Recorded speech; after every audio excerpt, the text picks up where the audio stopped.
in my focus and motivation. It's a part of being human, and I try not to beat myself up too much. I try not to be too judgmental when I'm cracking into my 30th Ferrero Rocher watching a Netflix series. But yeah, trying to get back into it, and this reflection is really a part of that.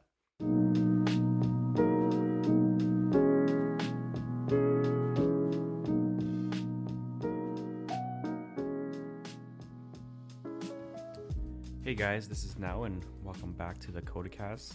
This is a podcast where we get to document our journey here at Koda Collective. Today, I thought we would do a kind of year review.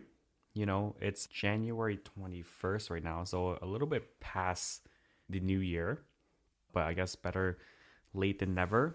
This is actually a podcast we've been planning to do, and we went through a lot of experimentation for 2021. Tried a lot of things, and I want to just take this to kind of really reflect on how the year went, things that went well, things that didn't go well, and hopefully take the lessons learned and carry them into the new year.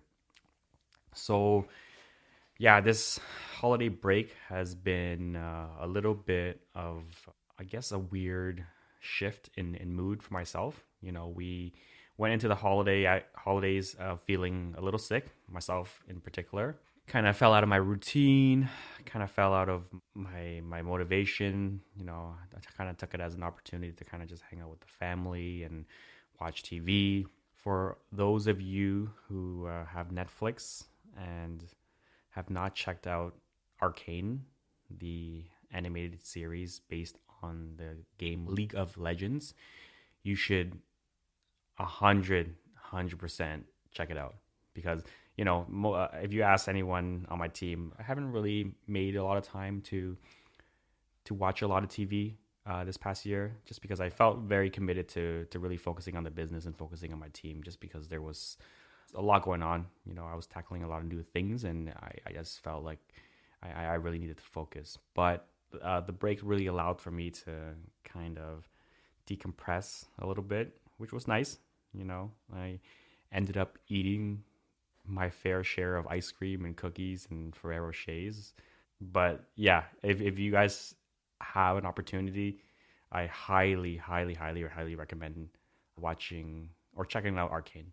So yeah, it's been an interesting start to the year, to say the least. Definitely feeling not as motivated as I would like to be, but I've kind of tried to remind myself that these ups and downs, these kind of lulls in my focus and motivation, it's a part of being human, and I try not to beat myself up too much. I try not to be too judgmental when I'm cracking into my 30th Ferrero Rocher watching a Netflix series. But yeah, trying to get back into it, and this reflection is really a part of that.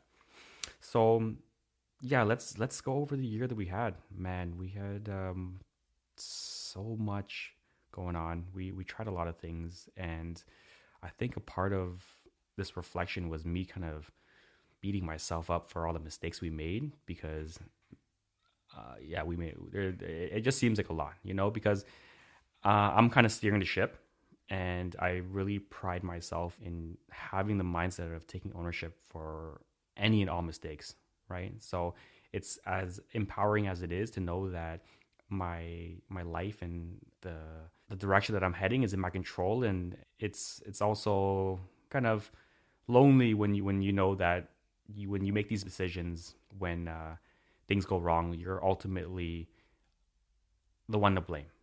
It's a tough pill to swallow from time to time, especially so early on in this journey of trying to build a business and really trying to do something that I have no business or qualification in trying to attempt something like this. But, you know, I guess the beauty of it is just going for it, regardless of if you're ready or not. So let's run through the year a little bit. In terms of content that we put out, this podcast is definitely a highlight for the year. We put out 37 podcasts. We've just eclipsed the 1,500 downloads, and the podcast is definitely something that has really, really grown into something that I've really enjoyed. We did a live podcast at the Driven Show with the guys over at ExoShield. That was a great experience, and it's really become something that I've really have grown to love. You know, I've always been someone that has really enjoyed building relationships, making friends. This mindset for growth is something I've really leaned into heavily over the past like 5 or 7 years, and the podcast has allowed for me to not only build relationships with people who we have that are guests on the show, but also it's an opportunity for me to kind of be curious and explore and learn as I go. So I never thought in a million years that we would be producing our own podcast. I've spent many, many years listening to Tim Ferriss, listening to Peter Attia on The Drive, and a few other podcasts. And it's always something that I've really enjoyed as I commute in the car or as I'm working out. And, I've grown so much through the generosity of listening to others. And I love how this craft of building a podcast and hopefully providing entertainment or providing knowledge or providing value or providing community, it's a form of being generous. It's a form of allowing me to build relationships and learn. So it's something that it definitely gives me energy. When I look back at the year and I kind of assess what activities or what events have either given me energy or taken away energy, the podcast is definitely something that has given me a lot of joy.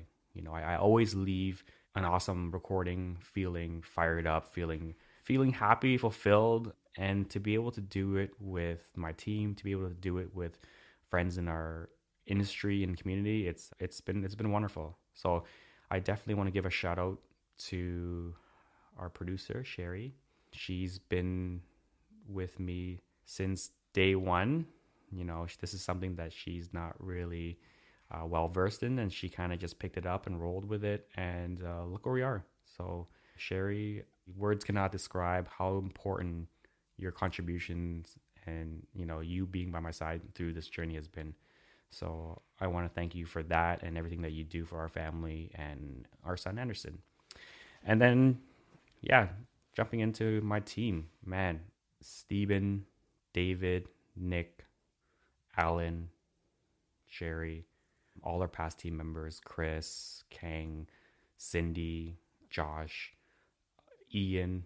This would not be possible without the collective minds of everyone who's a part of our team and who is constantly finding ways to do things better and just show so much passion, so much care.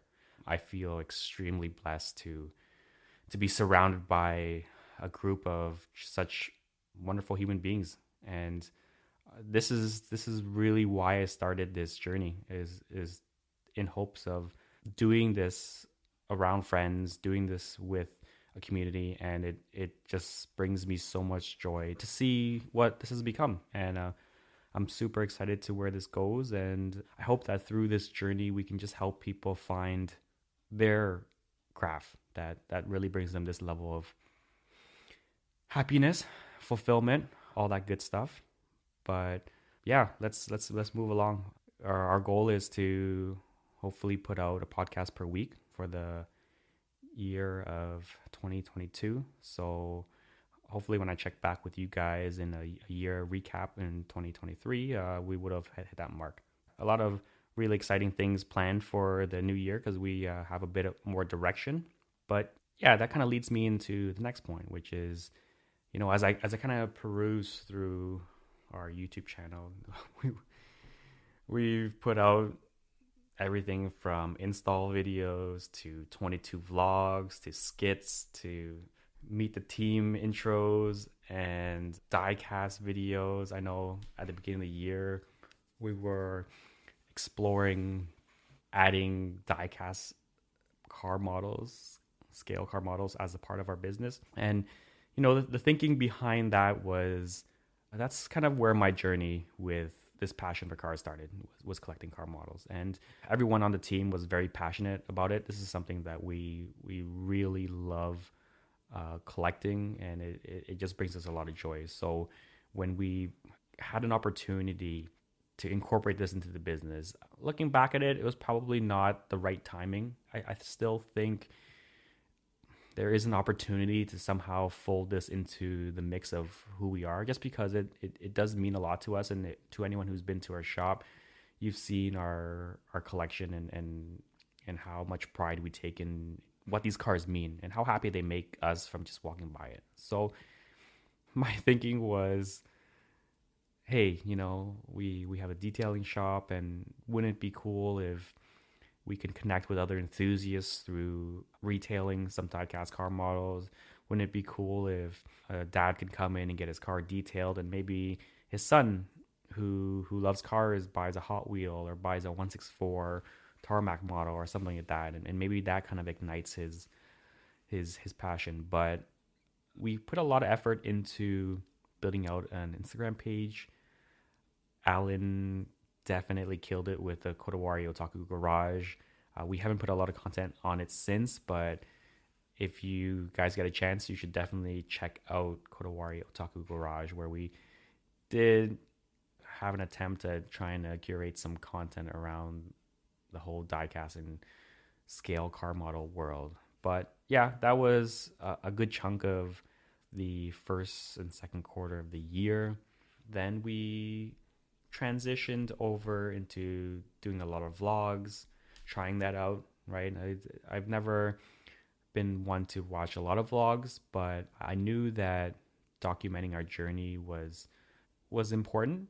It was important to kind of share with you guys what we're all about, and the people behind the brand, and the faces you can come to expect to see, and other people in the community that we interact with, right? And we put out 22 vlogs, and it was fun to kind of see all of that come together. But I think because we were putting so much effort into the KodaCast, it was a little difficult for people who land on our page and people who follow our Instagram to kind of understand what we're all about, because we were a little bit all over the place. So that was probably the underlying theme for 2021, was just there wasn't enough focus. There wasn't enough clarity as to what we were about. Like people were asking, were you guys like a podcast? Are you guys like a detailing shop? Are you guys doing performance parts? Right? There was a little bit of all that, because I did incorporate a lot of my builds into some of the content, and it was a little confusing. And now that I look back at it, it was, I guess, not the right timing. I was maybe a little too impatient. I didn't know how to properly pace how we would structure our content and our brand, and all the projects that we were sharing with you guys. But we learned from it, and we were able to kind of really deliberate amongst ourselves, and it has forced me to kind of reflect on my decision making. It's helped me reflect on where we want to go and the kind of things that Kodawari should represent. The vlogs, they were a lot of fun, but the most consistent thing that we kind of held on to throughout the year was the podcast. And through all those experiences of creating all those different types of content, for whether it was for diecast or podcasting and vlogging, we really got a chance to really try a lot of different techniques, learn a lot of different programs, and just really build skills. And on top of that, we also got a chance to understand what we liked and what we didn't like, what styles of content we enjoyed producing. And I think that's really important, because it takes time to build an audience. It takes a lot of energy to build a community, and it can be a little disheartening at first if you don't see a lot of growth, and it's so easy to kind of compare ourselves to other media outlets or other brands and to see videos going viral and trying to hope that one day it can happen to you, to yourself. But the reason why we got to try a lot of things and really find kind of, it's helped guide us to the types of content that we can see ourselves doing for a long time and that we really enjoy. Because if we enjoy doing it, there's a better chance that you can do it long term. There's a better chance that you can be consistent over years and years and years to really build up your brand and your audience, right? So I'm glad that we didn't get too caught up in the numbers. We didn't get too caught up in the failures and the mistakes and the things that didn't work. And all those things have kind of led us to what we do want to stick with. And that's going to be a lot more vlogs, of course, and then a lot more detailing videos, which the guys love creating. And it's been cool to see our detailing videos progress from the first one that we did with the Kia Sorento. Yes, that's right, Kia Sorento. But yeah, we're still trying to find our style when it comes to that video or that type of content. I'm super excited to kind of see where Alan and Nick take their creativity with that one.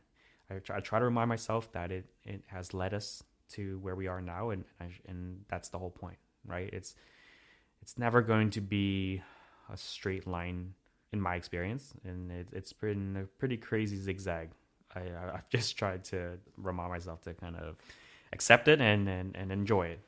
We are currently sitting at like 1,200 subscribers on YouTube. We're on episode 40 for the podcast, over 1,500 downloads. So to everyone that's been enjoying our content, been tuning in, subscribe, listening, giving feedback, I can't thank you enough, man. It's so humbling to hear that and to be putting out stuff that you guys enjoy. Hopefully we can continue to do that. So yeah, let me jump over into the service side. So we started this journey really with the willingness to want to learn detailing. We're definitely not professionals by any means, and we kind of jumped into this head first, learning as much as we can from the internet and trying to put it into practice. So at the beginning of our journey with myself and Alan and all the guys that have been back there working on cars, it's been pretty cool, man. It's been pretty cool to see our growth, and it's been nerve-wracking at times when we've made mistakes, and I guess that's the fun in it, right? So at the beginning there were a lot of cars where we missed spots, and we forgot to put back like personal belongings into the car, and it's just because there was maybe not enough implementation of like important processes. But those were the mistakes that we made early on, and we've been working towards kind of incorporating checklists and incorporating processes that allow for us to kind of double check our work. One of the things that I learned from my podcast with Josh was the importance of double checking your work. Like that's something that we hear all the time, and from our parents and from our mentors growing up. But Josh is someone that I really look up to in terms of his ability to execute and do good work at his craft. And that was one of the main points that he brought up. And that is the purpose of the podcast. Is like we are trying to take as much knowledge and find things that are in line with what works for us and incorporate into like how we run our business. So Josh really, really hammered down the importance of learning to double check your work. Now we have a checklist that we run through regardless of how complete we think the job is. We have a process which we are trying to practice and make it a second nature. When it comes to working on a team, I think that's really important. I think in like implementing processes into your life, it kind of helps alleviate a little bit of the mental strain. So that routine, that process is something that we're still working on day to day, but it's definitely improved from the early part of this year where we were kind of having a lot of issues with missing spots and forgetting to put stuff back in the cars. But yeah, on the service side, things that didn't go well, I would probably say I wouldn't say that it didn't go well, but I think we had an opportunity to really try working in a different environment. We got a chance to work at a dealership kind of as like a contractor. And for that 1 month, we really slogged away at doing just like volume detailing, right? Just pounding our way through like tons of cars each day. And it was fun, because we got to do it as a team. And, everyone who was detailing was just committed to getting a great result.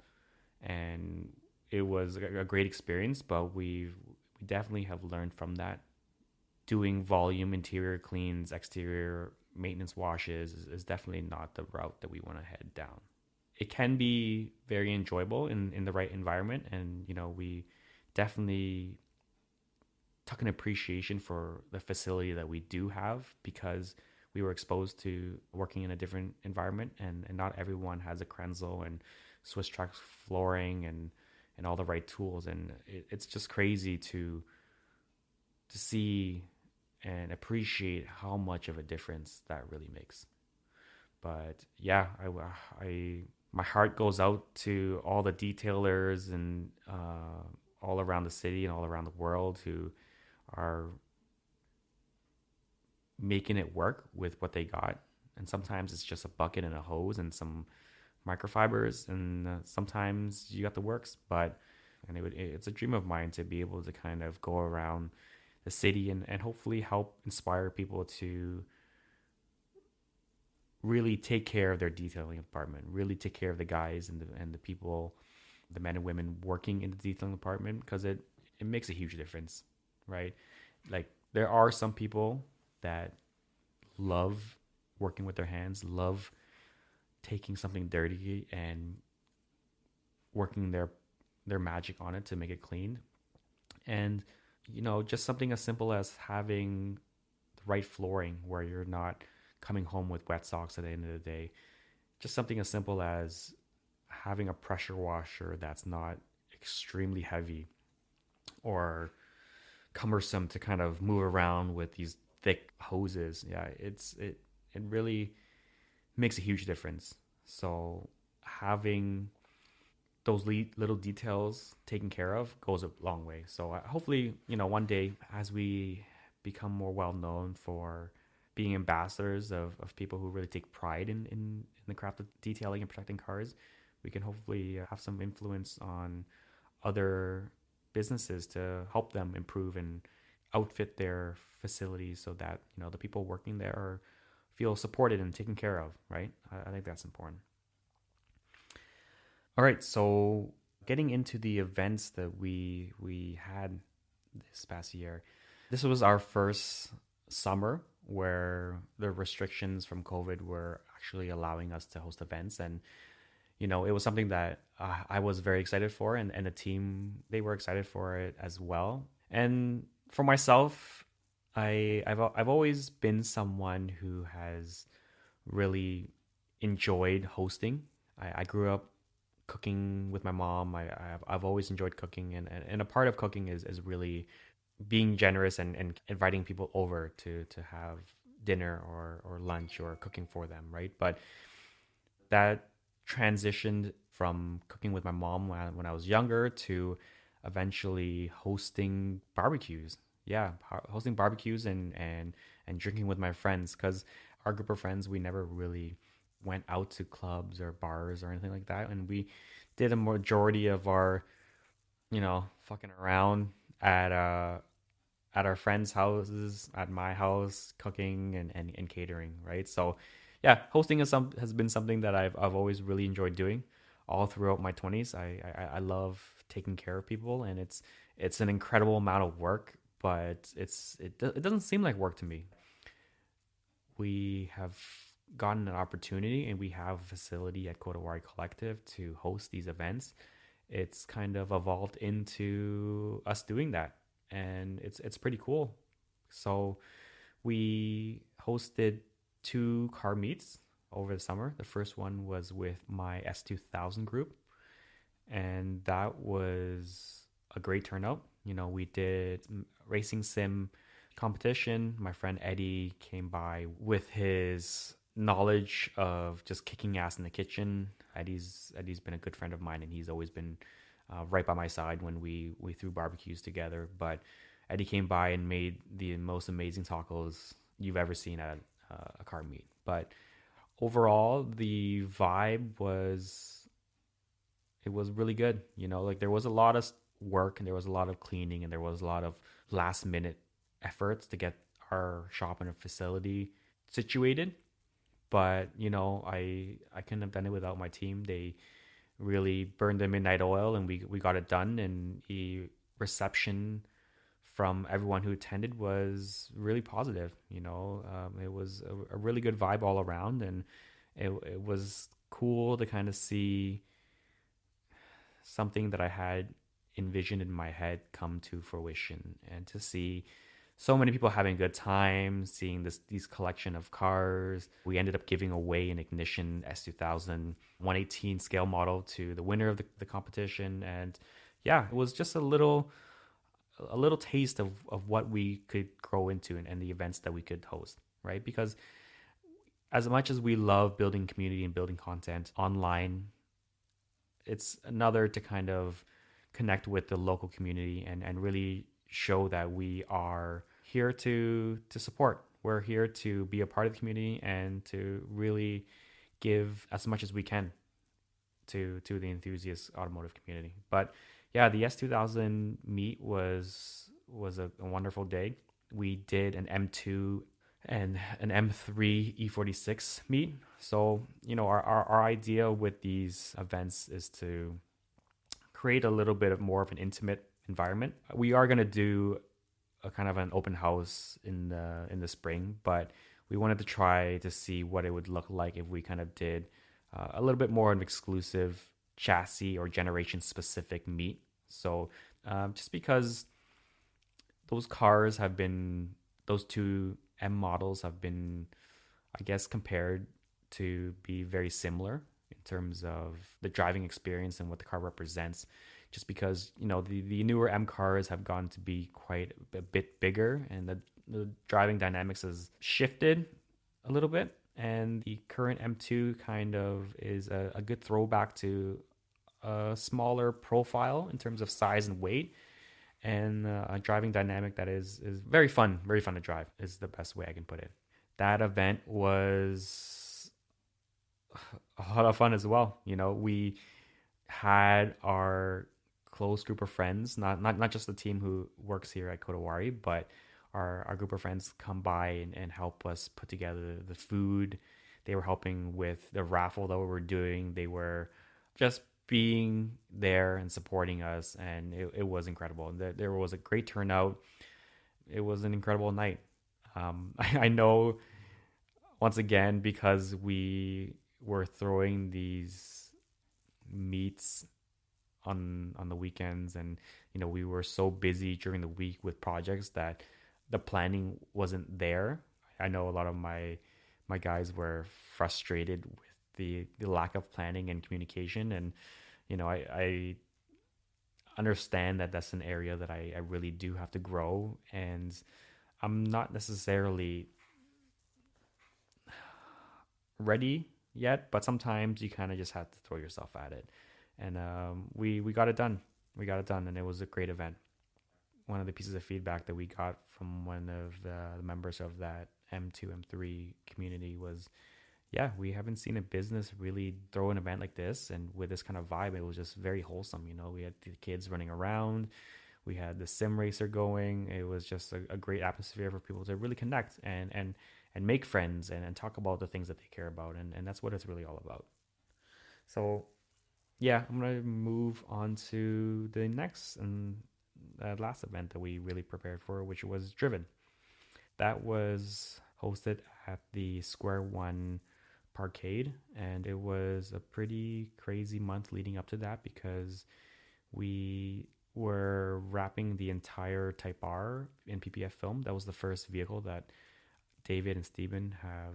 Well, actually, not the first. The first car was the S2000, but it was the first car that they've wrapped on their own. And you know, if there are any PPF installers listening, the Type R is not exactly an easy car to wrap. There's a lot of very intricate parts, and we had just put on the Veris front bumper and side skirts, and yeah, the guys did an amazing job. We managed to make it in time for the show. This was our first attempt at putting together a live podcast, right? We wanted to take the podcast to the show and interview people at the show. So we ended up hauling our tent there. We brought like 4 cars, I believe. We set up our Swiss track platform. Everything was just awesome. You know, we had a TV to display all the different camera angles. We had 3 different cameras set up and a podcasting station set up. And, you know, the guys killed it. It was an awesome event. And I had so much fun talking to Jack Ultra and the guys at Extra Shield, Kyle and Jesse. Yeah, it was so much fun.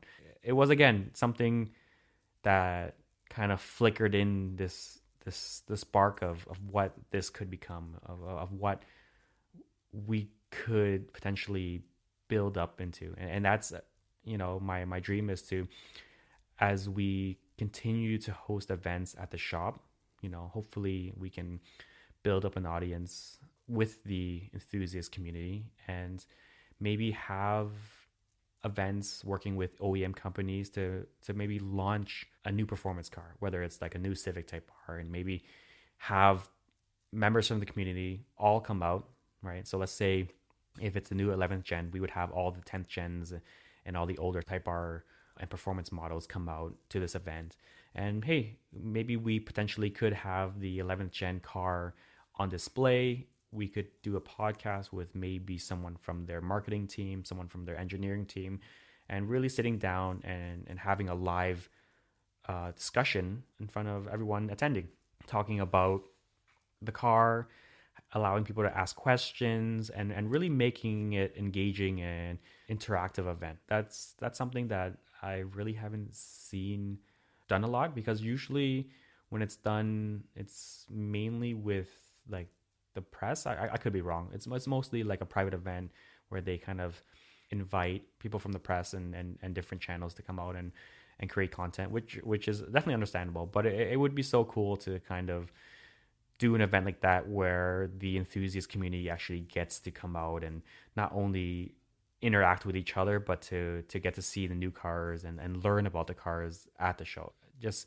doing that in person would be so cool. So that's the kind of thoughts and the kind of dreams that kind of bruise around in my head. And I know I wouldn't have gotten there if we didn't try doing all these different things. And as much as I felt that we weren't ready to do it and I was afraid of failing, just going after it, it was so, you know, it was worth it.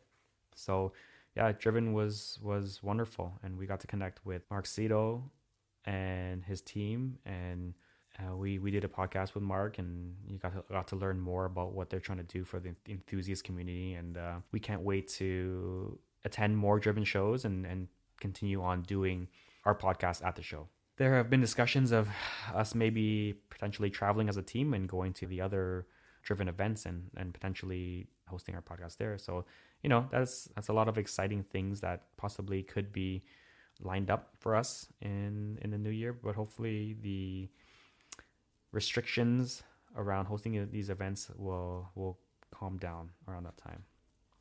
But let's go into kind of something that went well for me in terms of my leadership, in terms of my experience with this past year. And you know what? I thought about it long and hard, and we did a lot of cool stuff and a lot of things that I'm really proud of. But I think the one thing that I am most proud of is just seeing those around me, you know, my team members grow, right? Because when I started this whole thing, I was really engaged with my own self growth. I was really engaged with being successful, and I got to a certain level where I was really proud of myself, and I could really be happy with my success. And I kind of looked around and noticed that a lot of my friends and family were, they were struggling with certain things. And it's not to say that I wasn't struggling either, but I found a lot of fulfillment in kind of growing as an individual. So the one thing that I wanted to do with building this company and starting it with my friends and other people in the community was I wanted to hopefully inspire them to adopt the mindset of growth, adopt the Kodawari mindset, and it didn't come right away.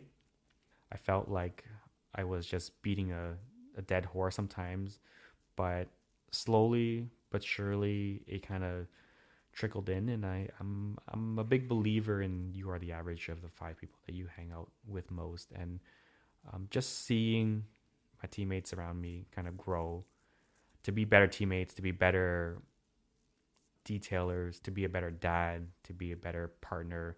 That in itself is probably the one thing that has brought me the most joy, and continues to, So, I always try to remind myself that through my curiosity of trying to figure out what is required of a leader, of someone who wants to become a good leader, and a big part of that is to really help those around you grow, to help them achieve their goals and encourage them to be better. And it is funny how so much of that mindset bleeds into my role as Anderson's dad. I'm so passionate about trying to be the best dad that I can be for him, and a part of that role requires me to encourage him to pull forth the best parts of him, to encourage him to grow and be the best that he could be. Just seeing that happen with my team and those around me this year has been really, really fulfilling.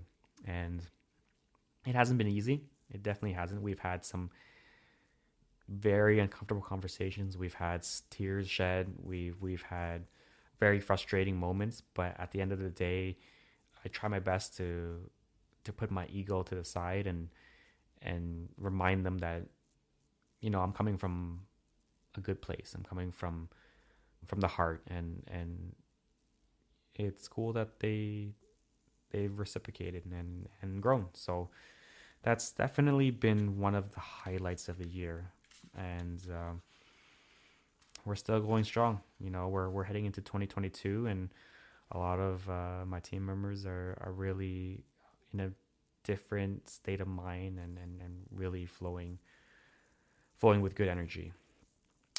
But I'm gonna go over a few things that didn't go so well in terms of content creation. We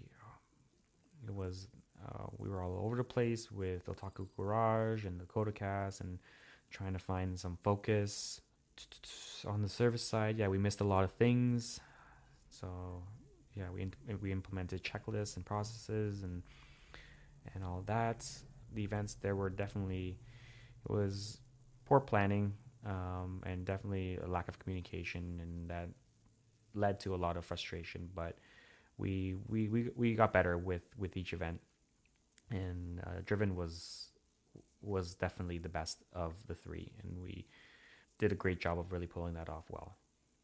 But in terms of my leadership, and I talked about something that went well, and that was seeing those around me really grow and improve in a lot of ways. But in terms of things that didn't go well was definitely my communication. Right, I've starting this business is my first real attempt at leading a team. So I've never been really good at communicating and planning and all that. And there's a significant amount of those two skill sets required to lead a team. So that was definitely a friction point for the year. Consistency. Yeah, there were times where I would implement rules and guidelines that we were to abide by. And, I didn't have the consistency to follow up, making sure that we would do it. So, it just kind of fell through the cracks, and we were never really able to really build a strong foundation around certain things, and things kind of flopped back and forth a little bit. And that was something that was very frustrating to myself in terms of my inability to stick with that. But yeah, it's that we've gotten better, but that was definitely something that we struggled with, or I struggled with personally as well. Let's end it off with lessons learned that we want to implement this year.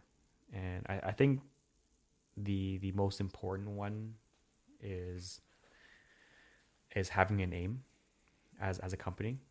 For the entire year, we were a little bit all over the place. We were, the kind of content we were putting out, the decisions that we were making, there was no clear focus to that. And it wasn't until recently that I finally put together our mission statement. I finally put together our vision statement. I finally put together our a little blurb about who we are, the type of people we are, our values, and all that, and really communicated that to the team. So that was something I really struggled to do. It took me a really long time to think things through. A part of it was uncomfortable, so I was kind of, I guess, avoiding it in some sense. But I knew that it was something I needed to figure out, and it is probably the most important thing that I could have done as a leader up until this point, and definitely leading into the year, right? So really giving the team something to aim at, really giving the team an understanding of who we are and what we're trying to do. And it came down to, as it stands right now, and it may need a little reworking, but what I came up with was our mission is to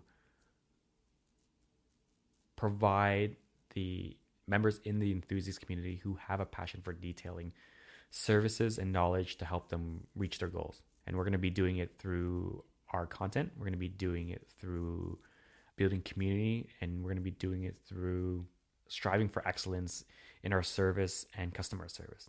So yeah, that's hopefully going to point us in the right direction, because we're still early on in building these skills and working on our craft of creating content and actually servicing cars and installing paint protection film and paint correction. And we really want to share the knowledge. We really want to help teach people and hopefully inspire people to go after it themselves. And it doesn't necessarily have to be in the detailing field, but just hopefully taking some of the core principles or those small lessons learned here and there to go after their own passion and build their own craft. Hopefully the stories that we share on the podcast will really help inspire people to do that and to adopt a Kodawari mindset. But having an aim and letting your team understand what we're going for and what they should be, helping, letting that aim guide the decisions that they make every single day was really important. And I think there has been a great sigh of relief now that everyone is on the same page, right? So that's probably the biggest takeaway from this past year is it's not being all over the place and having some sort of aim for yourself and team. And that's an exercise that I really applied to my own personal life too. I was going through a rough time this past year, and I kind of stumbled upon Jordan Peterson and a lot of his lectures and stuff like that.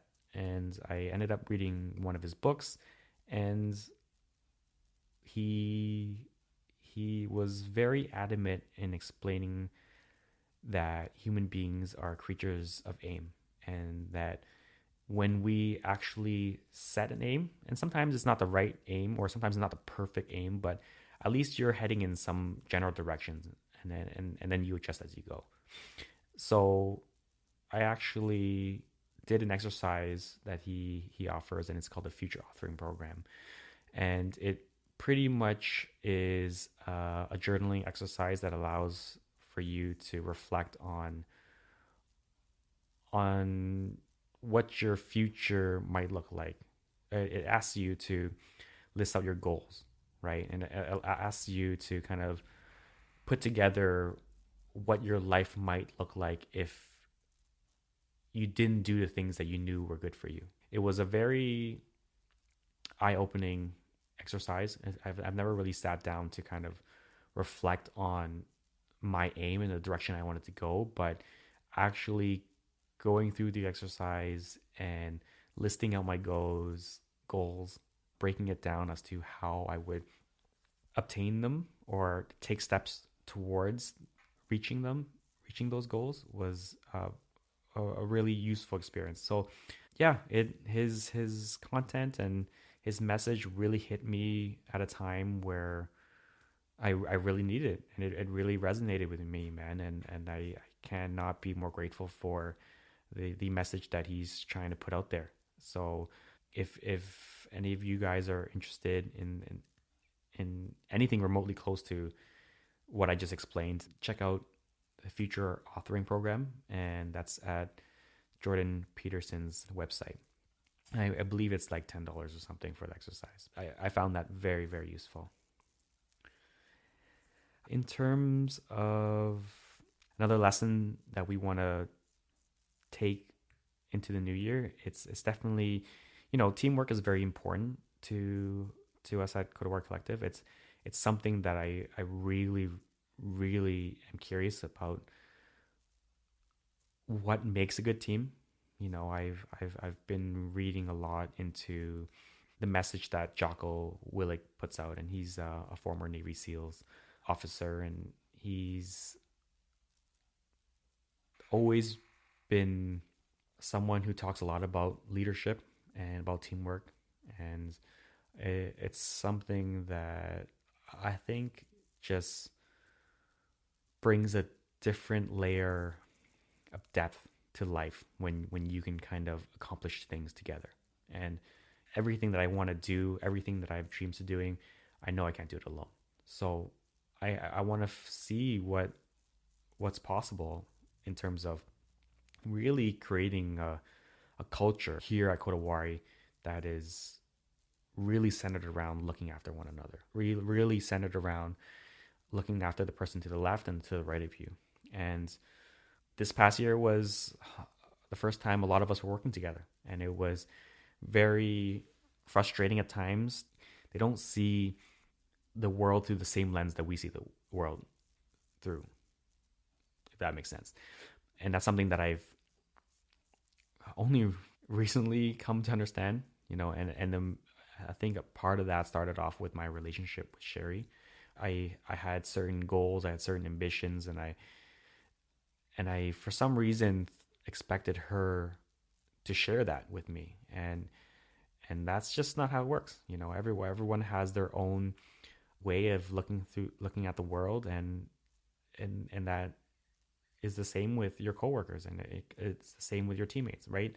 Everyone is so different and so unique, and learning to understand that you have to change the way you communicate, change the way you talk, change the way you interact with each other based on the person that you're working with is so important.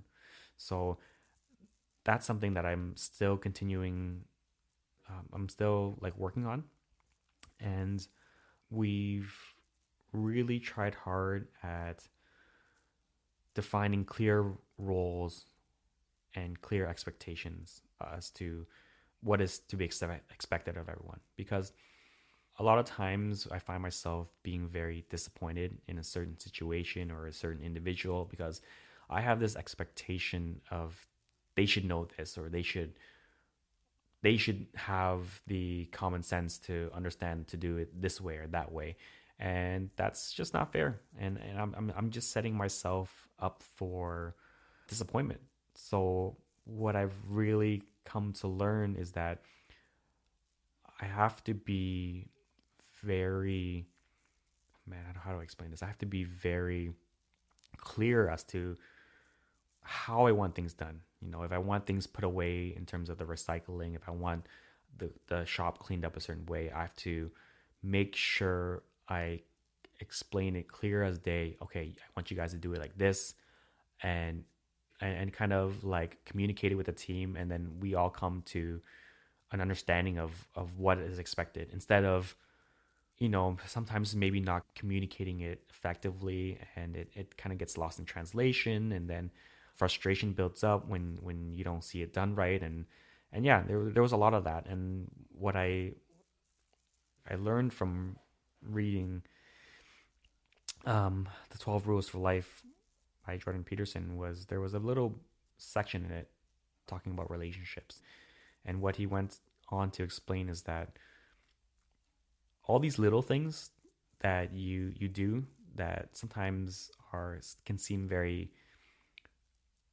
mundane and routine, and you don't take the time or the effort to address it properly, those are actually very, very important. Because when you do the math across the span of working 40 hours a week with your teammate or coworker, or even your spouse, even your significant other, even your siblings, right?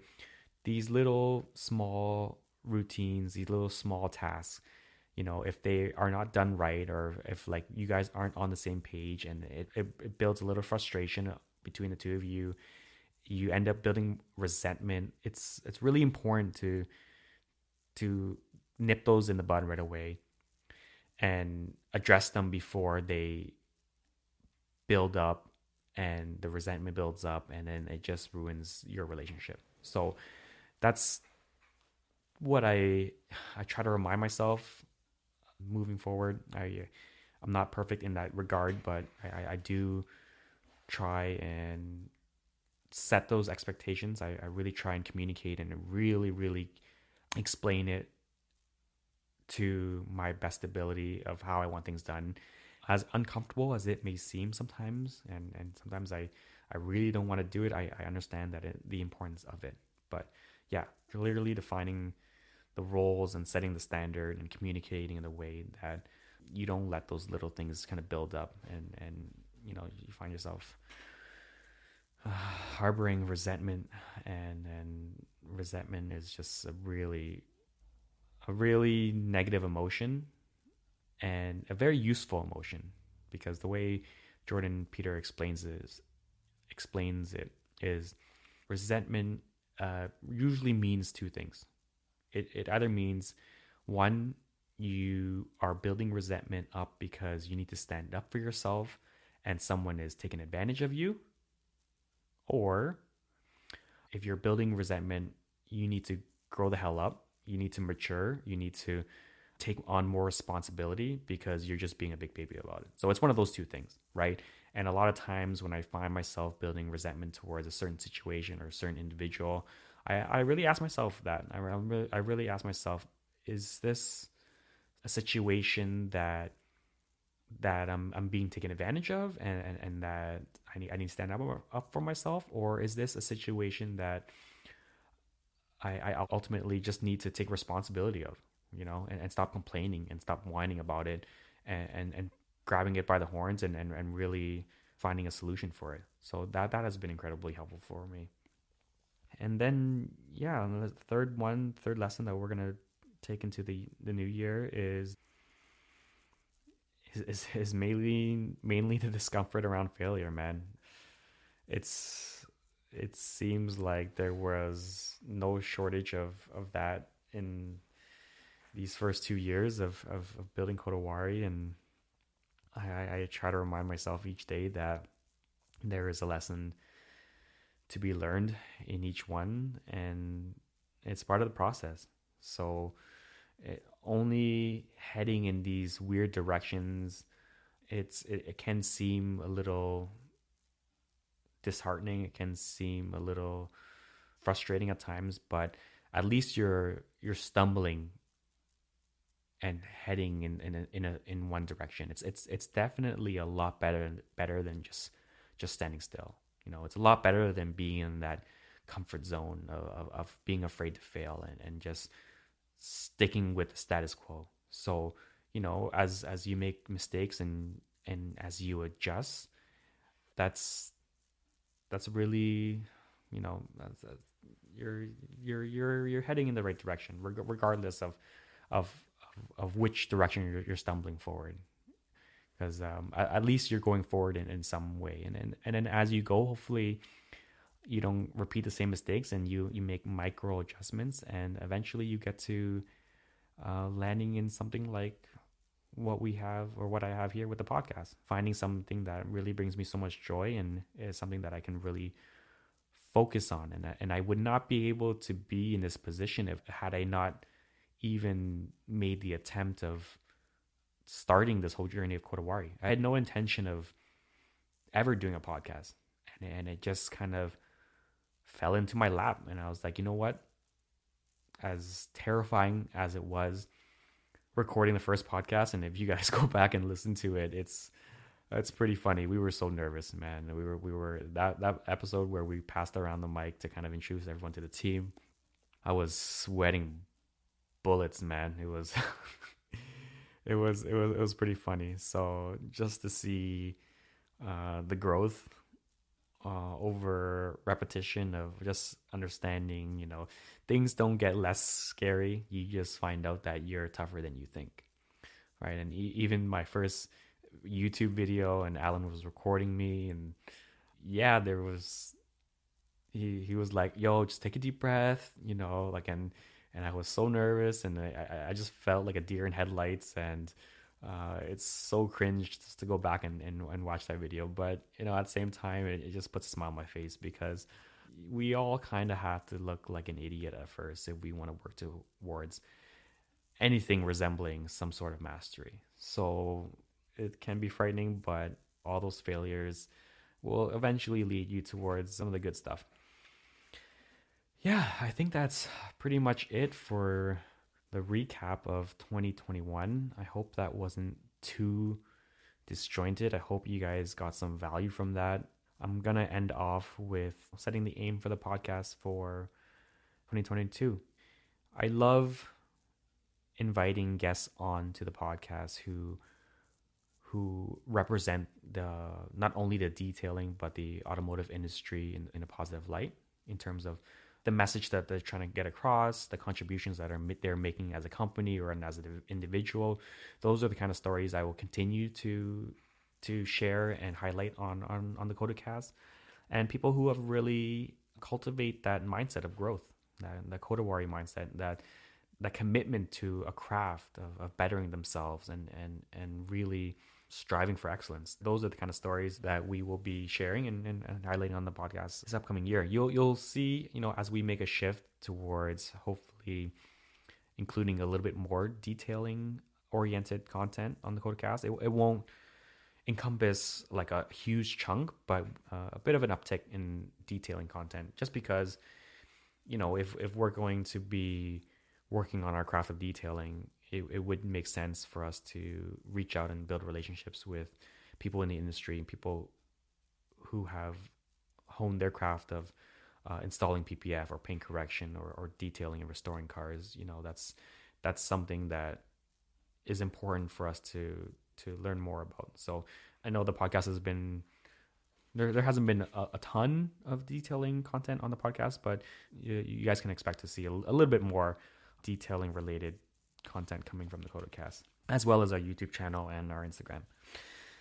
So I love talking about cars. I love following car news. So you can expect to see a lot more Cars and Bubble Tea, where we sit down with the guys, Alan, Steven, Nick, David, Sherry, if she wants to join us. You don't have to even talk about cars. You can just come sit and enjoy bubble tea with us.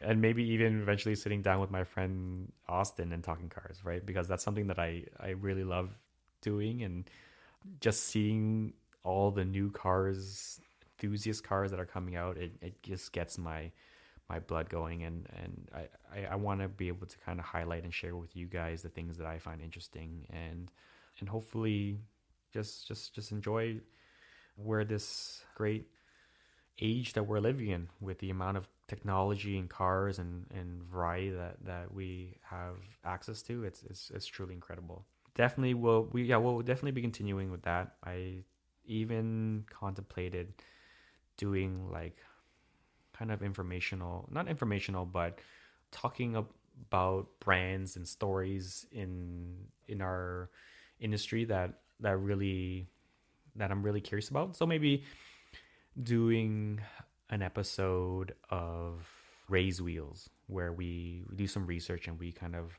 find out all the information about their history and how it started and a little bit of backstory about the iconic wheels and kind of me kind of just be narrating that and explaining all the main plot points and all the people who were instrumental in building companies and brands like that.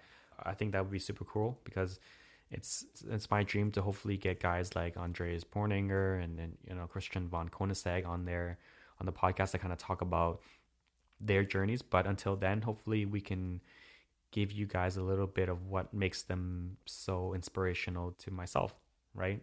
I think that's something that we could explore doing, and hopefully you guys will enjoy it. But yeah, just sharing more stories of people in the industry who have built life around their passion and have done really incredible things. That's definitely something we will potentially be exploring. But ending off will be just doing more solo podcasts, doing more podcasts with the content team, with the service team, continuing to share with you guys our journey as we kind of figure out what Kodawari is all about. And I think that's a great way to kind of leave things off with you guys. Hopefully this episode wasn't too all over the place and I was able to kind of deliver some value to everyone that's listening. But once again, 2021 has been incredible, and your support has been instrumental in really encouraging us to continue on with this. And just hearing positive feedback from all our friends and listeners has been extremely amazing. To our team who has continued to put their blood, sweat, and tears into making this possible. And that's gonna be it for this episode. Hopefully you guys enjoyed it, and we'll catch you in the next one. Thanks, guys.